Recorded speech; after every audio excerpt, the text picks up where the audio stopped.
Flambée des prix de denrées de grande consommation. Le Conseil national de lutte contre la vie chère a mené une action de terrain au marché Gouro dans la commune d'Adjamé. La Fondation Children of Africa confirme la tenue de son dîner gala, plusieurs fois reporté en raison de la Covid-19. Madame, Monsieur, bienvenue sur Business 24 Africa. Heureuse de vous présenter ce journal. Débutons cette édition en nous intéressant à la cherté de la vie. Le Conseil national de lutte contre la vie chère, en abrégé CNLVC, a mené une action de terrain ce lundi 21 février au marché Gouro dans la commune d'Adjamé. L'objectif est de s'imprégner de la flambée du prix de certaines denrées alimentaires et des raisons du manque de produits vivriers sur le marché. Walter Kofi et Ismaël Doza. Depuis quelques jours, on observe un grognement populaire en Côte d'Ivoire suite aux nouveaux tarifs de l'huile et du bouillon, communément appelé ici le cube magie. Ces produits indispensables dans la marmite de la ménagère font partie de plusieurs autres dont les prix sont en hausse sur le marché. La population directement affectée par cette flambée des prix lance son cri de cœur. Aujourd'hui, je suis obligé d'ajouter 1500 à l'argent de 3000 avant avec le sac de riz qui était à la maison. Donc aujourd'hui, on est passé de 3000 à 4500 pour pouvoir avoir de quoi manger un peu décemment avec les enfants. C'est très difficile, on ne s'en sort pas. Quand tu viens au marché avec 100 000, quand tu te retrouves avec vraiment les choses qui ne sont pas importantes même, tu perds. Le ministère du Commerce, sensible à ces appels de détresse, décide de réagir. Une délégation du Conseil national de lutte contre la vie chère est dépêchée au grand marché de la commune d'Adjamé. Sa mission, s'enquérir de la réalité des prix des denrées alimentaires sur le marché et sensibiliser les commerçants et les femmes présidentes de coopératives sur les raisons qui pourraient expliquer cette inflation. Quand on regarde les produits vivriers, pour beaucoup de nos produits, ce n'est pas la saison. Maintenant, quand on va sur les produits manufacturés ou des produits qui sont importés, comme par exemple le riz, le sucre, les prix sont stables. Quand on échange avec elles, le marché mondial du riz, par exemple, il est stable. Il en est de même pour le sucre qui est fabriqué localement. Quand on a regardé au niveau de l'huile, effectivement, il y a des hausses sur l'huile. Parce que les cours mondiaux sont en hausse. Si on regarde par exemple pour le cube magie, effectivement, les prix sont en hausse. Nous avons pris attache avec Nestlé, qui est le leader sur le marché. Nous allons les rencontrer cette semaine. Il y a des explications au niveau, c'est vrai, conjoncturel de l'évolution du marché. Mais il s'agit aussi de lancer cet appel aux commerçants pour qu'ils n'en rajoutent pas. En plus de la montée des prix, certains produits du vivrier se font de plus en plus rares. Impact de la crise sanitaire à Covid-19 ou décalage des saisons. Yvonne Goulelou, présidente de la coopérative des marchés de gros à Adjamé, situe sur la perturbation de la chaîne d'approvisionnement. On a dit que la plupart des problèmes, c'est la pluie. C'est des produits saisonniers. Parce que chaque année, ce que nous vivons, c'est pareil, mais seulement que cette année, c'est un peu plus dur par rapport aux autres années.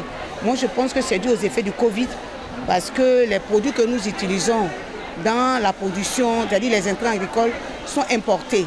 Et tout le monde sait qu'il y a une conjoncture mondiale. Et c'est forcément qu'il va y avoir une incidence sur les autres pays. Tout ce que nous utilisons pour travailler, pour faire nos champs, vient de l'extérieur. Et puis, il y a aussi le facteur pluie. Cette année, il n'y a pas eu beaucoup de pluie. Donc c'est ce qui fait qu'il y a une forte sécheresse qui explique. Vous avez vu le fort harmattan qu'on a eu cette année, a fait qu'il y a des produits qui manquent. Rappelons que le Conseil national de lutte contre la vie chère a pour mission principale d'assurer la coordination et le suivi de la mise en œuvre des stratégies de lutte contre la vie chère définies par le gouvernement. Évoluons dans le domaine du social. La Fondation Children of Africa a donné une conférence en prélude de son dîner gala prévu le 11 mars prochain au Sofitel Hôtel Ivoire d'Abidjan. Cette rencontre avec la presse avait pour but de confirmer la tenue de ce dîner, plusieurs fois reporté en raison de la Covid-19, et de donner les grands axes autour desquels s'articulera cette soirée. Le thème choisi est « Africa is the future ». Amidia Rassouba et Marius Siri. Africa is the future, c'est le thème de ce dîner gala de la Fondation Children of Africa prévu le 11 mars prochain. Ce thème a été choisi en hommage à tous les enfants d'Afrique, ceux-là même pour lesquels la Fondation œuvre depuis plus de 20 années afin de leur assurer un avenir meilleur. Les deux projets majeurs de cette année, pour lesquels une collecte de fonds sera levée, notamment la construction d'un foyer d'accueil pour les femmes victimes de violences et la reconstruction de la case des enfants. Nadine Sangaré, directrice de la Fondation Children of Africa, donne des détails sur le choix de ces projets majeurs de cette année. Le gala de la Fondation Children of Africa a été maintes fois reporté à cause de la pandémie Covid-19. Nous nous réjouissons de vous confirmer la tenue du gala du vendredi 11 mars 2022 à Sofitel Hôtel Ivoire Abidjan. Cette année, nous avons deux projets majeurs. La construction d'un foyer d'accueil pour les femmes victimes de violences et la reconstruction de la case des enfants, qui était notre premier projet en 2020.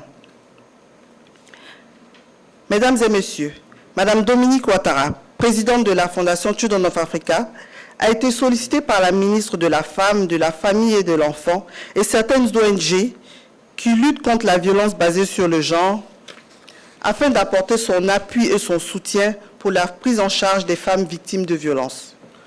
Aussi sensible à cette cause, elle a décidé à travers sa fondation de construire un centre pour les femmes victimes de violences. Concernant la case des enfants, qui existe depuis 1998, date de la création de la Fondation Children of Africa, c'est un foyer destiné aux enfants de la rue, aux orphelins, aux enfants en situation vulnérable, dont l'âge est compris entre 5 et 17 ans. Les pensionnaires sont tous scolarisés et entièrement pris en charge par la Fondation Children of Africa. Nous pouvons dire sans risque de nous tromper que ce foyer d'accueil est un tremplin pour assurer à ces enfants un avenir meilleur. Sont attendues à cette soirée de nombreuses personnalités d'ici et d'ailleurs. Rappelons que c'est 4 milliards de francs CFA qui seront collectés afin de réaliser les deux projets majeurs de la Fondation Children of Africa. Les agents de la Loterie nationale de Côte d'Ivoire ont procédé à la traditionnelle cérémonie de vœux du Nouvel An à l'endroit de leur hiérarchie. Une occasion pour eux de faire le bilan des activités de l'année 2021, mais surtout de féliciter leur directeur général pour toutes les actions sociales en faveur de tous les agents. Mondésir Nascimento et Richard Akeke. C'est une tradition, la cérémonie des vœux de Nouvel An à la LONASI, Loterie nationale de Côte d'Ivoire. Compte tenu des dégâts créés par la Covid-19, cette rencontre de vœux a été repoussée, mais cette fois-ci, c'est chose faite. Elle a rassemblé tous les corps de métier de cette entreprise nationale de jeux de hasard. Après leurs vœux de bonne année à la hiérarchie composée essentiellement du PCA de la LONASI, du directeur général et de son adjoint, la porte-parole de l'ensemble des délégués s'est adressée au directeur général. Au cours de son intervention, elle a félicité un homme de cœur, accessible, un directeur général à l'écoute de ses collaborateurs, toutes catégories confondues, mais surtout le dirigeant soucieux des conditions de vie de ses collaborateurs, avec à la clé de nombreux programmes sociaux à l'endroit de ses collaborateurs. Tout d'abord, je voulais dire merci à Dieu de nous avoir donné Dramane Coulibaly, parce que c'est un ancien de la boîte. Et il connaît déjà tous les problèmes que nous vivons ici. Et ça fait que le travail a été plus aisé pour lui. Et quand on le regarde avec les promotions qu'il fait, avec les aides qu'il nous apporte, aujourd'hui, quand on regarde, l'année dernière par exemple, il nous a donné 1 mois de salaire parce qu'il était content de ses agents.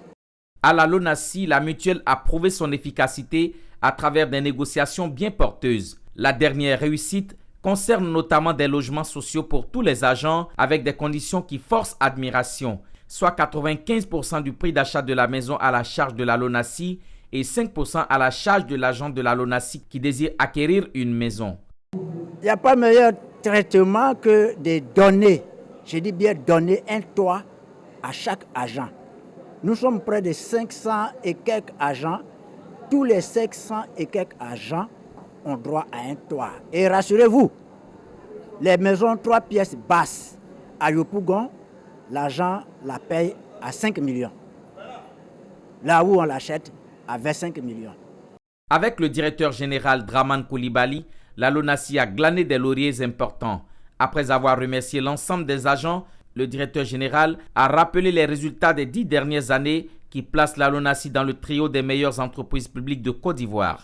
Depuis l'accession du président de la République, son Excellence Alassane Ouattara, l'organisation qui a été faite autour de la gestion des entreprises publiques ne permet plus de concéder des résultats négatifs.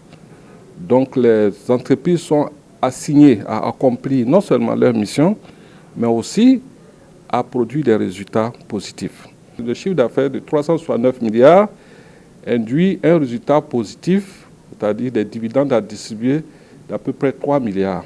C'est ce qui sera confirmé au conseil d'administration. Mais je peux dire que l'année dernière déjà, nous avons distribué 2,5 milliards.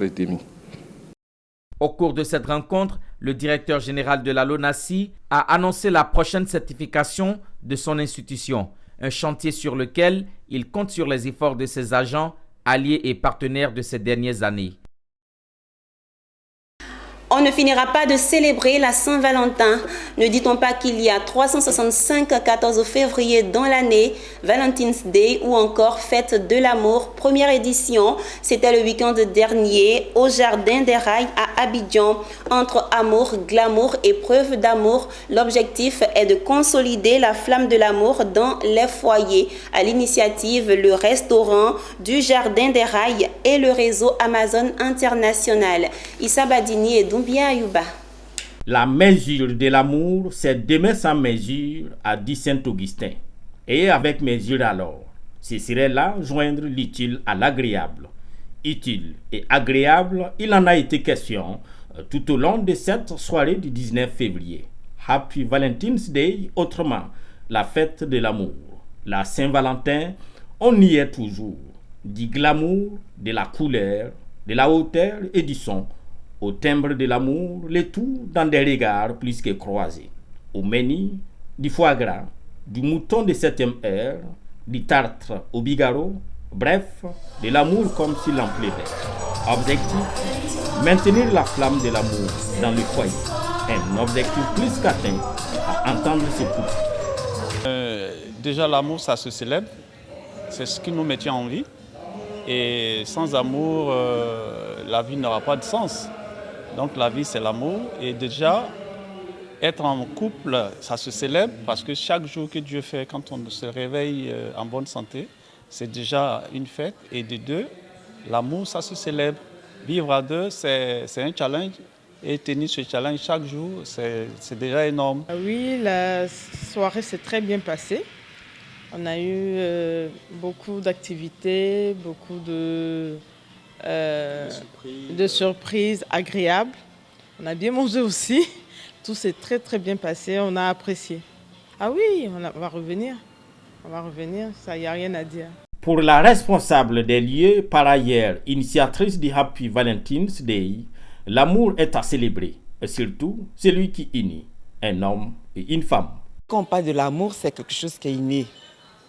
Et je pense qu'il faut juste l'agrémenter, savoir mettre l'amour dans son contexte, parce qu'il y a plusieurs contextes dans l'amour.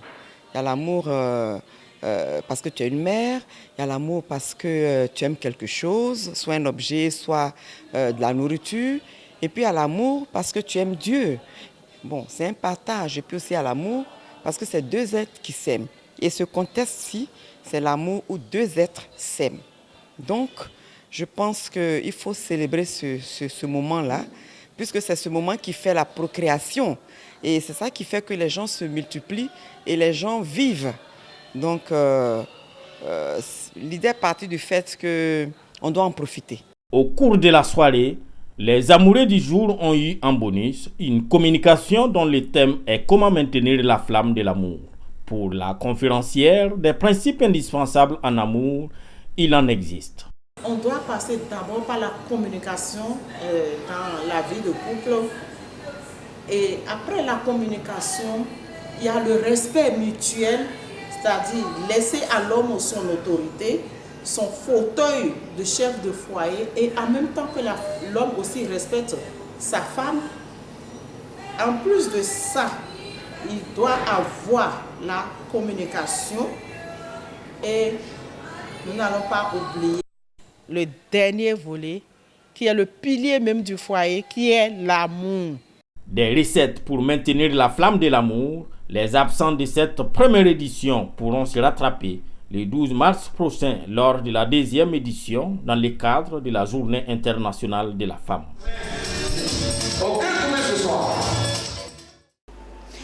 Terminons cette édition en nous rendant à Bandoukou au nord de la Côte d'Ivoire. Le chef d'état-major de l'armée de terre ivoirienne, le général Dème Ali Justin, et l'ensemble de la hiérarchie militaire sillonnent les universités et grandes écoles pour sensibiliser les étudiants au civisme, au respect du drapeau, des institutions ainsi que des autorités qui les incarnent. Après Abengourou, c'est l'université CEFAT internationale de Bandoukou qui a accueilli la délégation de l'armée de terre ivoirienne dans le cadre de la cérémonie de montée et de salut aux couleurs. Plus de détails avec notre correspondant Anissé Kouadio.